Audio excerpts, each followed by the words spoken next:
தமிழ் உறவுகள் அனைவரையும் நம்பிக்கை குரல் சேனலுக்கு அன்புடன் வரவேற்கிறோம். தொடர்ந்து நம்ம சேனலில் வேலைவாய்ப்பு தான் பார்த்துட்ருக்கோம். ஸோ இன்றைக்கி நம்ம என்ன பார்க்க போகிறோம் அப்படின்னா, அதாவது RITES ரயில் இந்திய தொழில்நுட்ப மற்றும் பொருளாதார சேவை நிறுவனத்திலேருந்து வந்திருக்கக்கூடிய அசிஸ்டன்ட், அதாவது HR பணியிடங்களுக்கான விண்ணப்பம் தான் வந்திருக்கு. ஸோ இதுக்கான சம்பளம், கல்வி தகுதி என்ன அப்படிங்கிறத பார்ப்போம். இது முற்றிலும் மத்திய அரசோட வேலை. மொத்த காலி பணியிடங்கள் 15. பணியிடங்கள் பார்த்திங்க அப்படின்னா இந்தியா முழுவதும் சொல்லியிருக்காங்க. இந்த ஜாபுக்கு அப்ளை பண்ணக்கூடிய ஸ்டார்டிங் டேட்டு 19/3/2026 லாஸ்ட் டேட் பார்த்திங்க அப்படின்னா 27/4/2026 வரைக்கும் நமக்கு கொடுத்துருக்காங்க. ஓகே, ஸோ இதை பற்றின ஃபுல் டீட்டெயில்ஸை நம்ம பார்ப்போம். இது அஃபிஷியலாக வந்திருக்கக்கூடிய நோட்டிஃபிகேஷன் RITES லிமிட்டிலேருந்து கொடுத்துருக்காங்க, government of India enterprises.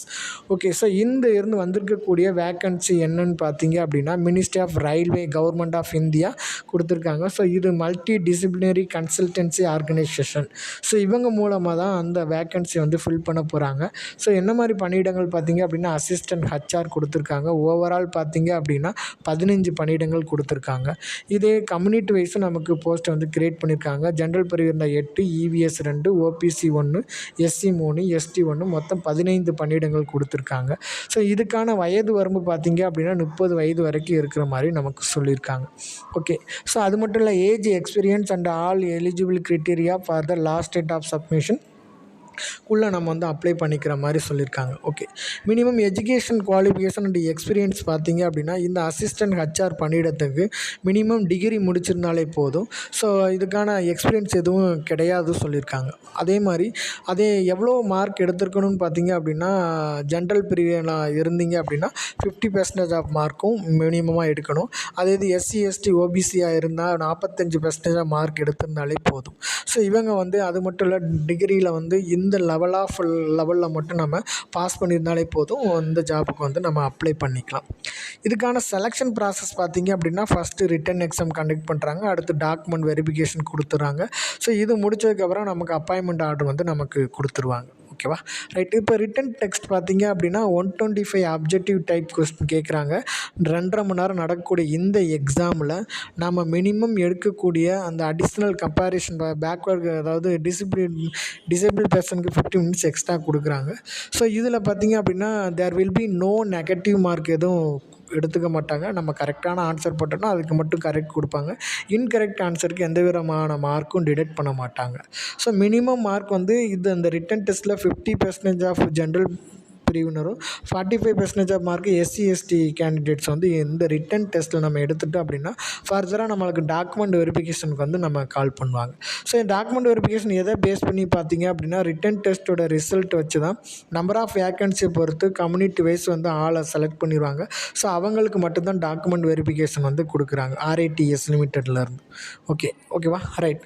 So அதுக்கப்புறம் பார்த்தீங்க அப்படின்னா இந்த ஜாபுக்கான வெயிட்டேஜ் எப்படி பார்ப்பாங்க அப்படின்னா ரிட்டன் டெஸ்ட்டு 100% வந்து பார்ப்பாங்க.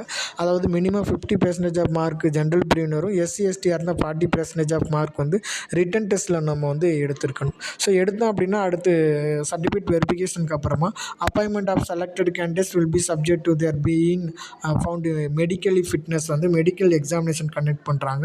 அது RDA ரூல்ஸ் படி. ஸோ ஏஜ் ரிலாக்ஸேஷனும் கொடுத்துருக்காங்க. ஸோ நம்ம இதை ஃபாலோ பண்ணிக்கலாம். அதாவது SC STயாக இருந்தால் 5 இயர்ஸும், OBCயாக இருந்தால் 3 இயர்ஸ் வரைக்கும் ஏஜ் ரிலாக்ஸேஷனும் கொடுக்குறாங்க. அதே இது டிசபிலிட்டி பர்சனாக இருந்தாங்க அப்படின்னா 10 இயர்ஸ் வரைக்கும் ஏஜ் ரிலாக்ஸேஷன் கொடுத்துட்றாங்க. ஓகே, ஸோ நெக்ஸ்ட்டு நம்ம என்ன பார்க்க போகிறோம் அப்படின்னா நேச்சர் ஆஃப் அப்பாயின்மெண்ட். இந்த ஜாபுக்கு நம்ம ரிட்டன் டெஸ்ட் எழுதி டாக்குமெண்ட் வெரிஃபிகேஷனில் செலக்ட் ஆகிட்டோம் அப்படின்னா நம்மளுடைய ஒர்க் எப்படி இருக்குது பார்த்தீங்க அப்படின்னா the appointmented will be initially on probation for a period 1 year வந்து ட்ரைனிங் பீரியட் ஆகும். அந்த 1 இயர் முடிஞ்சதுக்கப்புறமா டேட் ஆஃப் ஜாயினிங் வந்து ஃபர்தர் வச்சு ஜாயின் பண்ண சொல்கிறாங்க. அதை எதை பேஸ் பண்ணி பார்த்தீங்கன்னா depending on the performance and verification of genuineness பொறுத்து நம்ம வந்து அடுத்து கண்டினியூ பண்ணுற மாதிரி சொல்லியிருக்காங்க. அதே மாதிரி selected candidates shall be label for posting at any place இன் இந்தியாவில் எங்கேனாலும் பணி நிரந்தரம் கொடுக்கறதுக்கு வந்து வாய்ப்புகள் இருக்குதுன்னு சொல்லியிருக்காங்க. ஸோ அது மட்டும் இல்லைங்க, no application of employee will be forward for the jobs வந்து கிடையாது. ஸோ கம்ப்ளீட் 2 இயர்ஸ் சர்வீஸ் இந்த கம்பெனி முடிச்சிட்டிங்க அப்படின்னா பணி நிரந்தரம் நமக்கு ஆனதுன்னு சொல்லியிருக்காங்க. ரெமுனரேஷன் அதாவது சம்பள விகிதம் பார்த்தீங்க அப்படின்னா சொல்லியிருக்காங்க. ஸோ இது வந்து minimum of the scale of எவ்வளோன்னு ஃபிக்ஸ் பண்ணியிருக்காங்க. ஸோ அதை பற்றி தான் கொடுக்குறாங்க. அது மட்டும் இல்லை பெனிஃபிட்ஸ்லாம் கொடுக்குறாங்க. Leave as per leave rules, maternity leave கொடுக்குறாங்க, மெடிக்கல் ஃபெசிலிட்டி கொடுக்குறாங்க, குரூப் இன்சூரன்ஸ், லீவ் என்கேஜ்மெண்ட்டு இது எல்லாமே அஸ் பர் கம்பெனி ரூல்ஸ் படி கொடுக்குற மாதிரி சொல்லியிருக்காங்க. ஸோ இதுக்கான சம்பளம் பார்த்தீங்க அப்படின்னா 20,000லேருந்து 66,000 வரைக்கும் வந்து பெர் மந்த் வந்து நமக்கு கொடுக்குற மாதிரி சொல்லியிருக்காங்க. ஸோ பெர் அன்னம் பார்த்தீங்க அப்படின்னா 8.16 லேக்ஸ் வந்து வர மாதிரி சொல்லியிருக்காங்க. ஸோ அது மட்டும் இல்லைங்க. அதுக்கப்புறம் எக்ஸாமினேஷன் ஃபீஸ் பார்த்தீங்க அப்படின்னா ஓபிசி கேண்டிடேட்டாக இருந்தால் ₹300 வந்து எக்ஸாம் ஃபீஸ் கட்டணும். ப்ளஸ் டேக்ஸுக்கு சொல்லியிருக்காங்க. எஸ்சி எஸ்டி கேண்டிடேட்டாக இருந்தால் ₹100 வந்து எக்ஸாம் ஃபீஸ் கட்டுற மாதிரி இருக்கும். ஓகே. ஸோ அடுத்து முக்கியமானது பார்த்தீங்க அப்படின்னா நமக்கு எதாவது டவுட் எது இருந்துச்சு அப்படின்னா நம்பர் கொடுத்துருக்காங்க. ஸோ மெயில் ஐடியும் கொடுத்துருக்காங்க. இதில் நம்ம காண்டாக்ட் பண்ணி நம்மளுடைய டவுட் வந்து கிளாரிஃபிகேஷன் பண்ணிக்கலாம். ஸோ எப்போ date venue of the written test பார்த்தீங்க அப்படின்னா so the different locations across இந்தியாவில் இருக்கிறனால இதை கன்சிடர் பண்ணிவிட்டு தான் ஃபர்தராக இனிமேல் வந்து ரிட்டன் டெஸ்ட்டை நடக்கக்கூடிய டேட் அண்ட் டைம் வந்து மென்ஷன் பண்ணுற மாதிரி சொல்லியிருக்காங்க. அதே மாதிரி சென்டர் பார்த்தீங்க அப்படின்னா நிறையா கொடுத்துருக்காங்க. இப்போ நம்ம தமிழகம் பொறுத்த வரைக்கும் சென்னையில் வந்து கொடுத்துருக்காங்க. சீரியல் நம்பர் 9ல் சென்னையில் சென்டர் வந்து இருக்கிற மாதிரி சொல்லியிருக்காங்க. நம்ம எக்ஸாம் எழுதுறது வந்து சென்னையிலே எழுதிக்கலாம். அடுத்து syllabus of the written test பார்த்தீங்க அப்படின்னா ஃபஸ்ட்டு டெஸ்ட் ஆஃப் இங்கிலீஷ் இதில் 40 கொஸ்டின் கேட்குறாங்க. இந்த 40 கொஸ்டின் இதிலேருந்து பார்த்தீங்க அப்படின்னா cloze test, reading comparison, spotting error, sentence improvement, sentence correction, para jumbles, fill in the blanks, sentence completion இதில் இருந்து 40 கொஸ்டின்ஸ் வந்து கேட்குற மாதிரி சொல்லியிருக்காங்க. அதே இது பார்த்தீங்கன்னா டேட்டா அனலைஸ் அண்ட் இன்டர்பிரிட்டேஷன் பார்த்தீங்க அப்படின்னா 40 கொஸ்டின்ஸ் வந்து கேட்டுறாங்க. இது number series, data interpretation, simplification, quadratic equation, data sufficiency, average, profit loss ratio, work time, energy, time and distance, probability, relation, simple and compound interest, permutation and combination கொடுத்துருக்காங்க. மூணாவது பார்த்தீங்க அப்படின்னா reasoning for general awareness கொடுத்துருக்காங்க. 45 questions. இது பார்த்தீங்க அப்படின்னா seating arrangement, puzzles, inequalities, input output process, blood relationship, order ranking, alphabet, distance and direction இது சம்மந்தமாக தான் கேட்குறாங்க. 3 டைப்பாக வந்து கொஸ்டின் கேட்குறாங்க.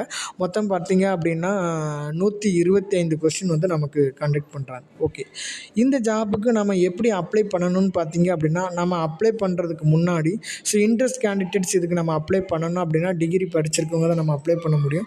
while submitting the online application the system would generate the register number வந்து நமக்கு கொடுத்துருவாங்க. ஸோ அந்த ரிஜிஸ்டர் நம்பரை வச்சு தான் ஃபர்தராக நம்ம லாகின் பண்ண முடியும் அப்படிங்கிறத மென்ஷன் பண்ணியிருக்காங்க. ஸோ அது மட்டும் இல்லை while filling up the required details candidates are advised to carefully and correctly கொடுத்துருக்காங்க. ஸோ இதை நம்ம கரெக்டாக நம்ம ரீட் பண்ணிக்கணும். After filling the required details under the fill modify வந்து நம்ம பண்ணிக்கலாங்கிற மாதிரி சொல்லியிருக்காங்க. ஸோ என்னெல்லாம் டாக்குமெண்ட்ஸ் நமக்கு தேவைப்படும் அப்படின்னா ஹை ஸ்கூல் சர்டிஃபிகேட் அதாவது எஸ்எஸ்எல்சி ஃபார் டேட் ஆஃப் பர்த்துக்கும் candidates academic professional 10th 12th வச்சுக்கலாம். பெர்சன்டேஜ் கன்வர்சேஷனுக்கு வந்து யூனிவர்சிட்டி இன்ஸ்டியூஷன் இது வச்சுக்கலாம். Identify book, voter ID, driving licence வச்சுக்கலாம்.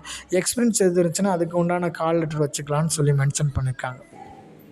ஓகே. அவ்வளோதாங்க. இந்த டீட்டெயில்ஸை நம்ம பேஸ் பண்ணிவிட்டு நம்ம அப்ளை பண்ணிக்கலாம். ஸோ அது மட்டும் இல்லைங்க a copy of this online application form containing the register number is to be printed, signed and retained. The same is to be submitted to the along with the self-attest scanned copies of the following. So நம்ம ஆன்லைனில் apply பண்ணுறோம். Apply பண்ண காப்பியை print எடுத்து நம்ம sign போட்டுட்டு நம்ம self அட்டஸ்டோட some டாக்குமெண்ட்ஸை இணைச்சி நம்ம மெயில் பண்ணணும்.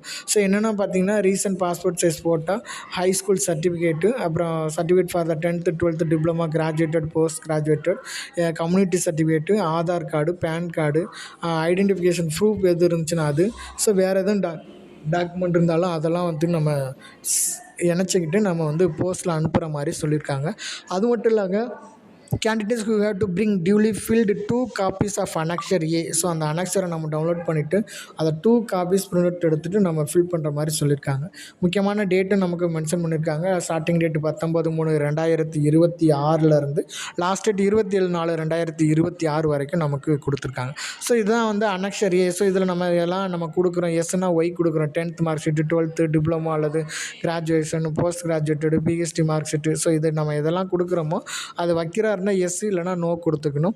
So pan card, Aadhaar card, recent passport size colour photo. So இதெல்லாம் கொடுத்துட்டு signature of the candidate, name of the candidate, date of document submission, post இது எல்லாமே நம்ம ஃபில் பண்ணிவிட்டு நம்ம வந்து அட்ரஸ்க்கு வந்து சென்ட் பண்ணுற மாதிரி இருக்கும். ஸோ அவ்வளோதாங்க. இந்த ஜாப் வந்து உங்களுக்கு பிடிச்சிருக்குன்னு நினைக்கிறேன். ஸோ இந்த வீடியோ உங்களுக்கு பிடிச்சிருந்துச்சி அப்படின்னா லைக் பண்ணுங்கள், ஷேர் பண்ணுங்கள், சப்ஸ்கிரைப் பண்ணுங்கள். மீண்டும் ஒரு வீடியோவில் உங்களை சந்திக்கிறேன். நன்றி, வணக்கம்.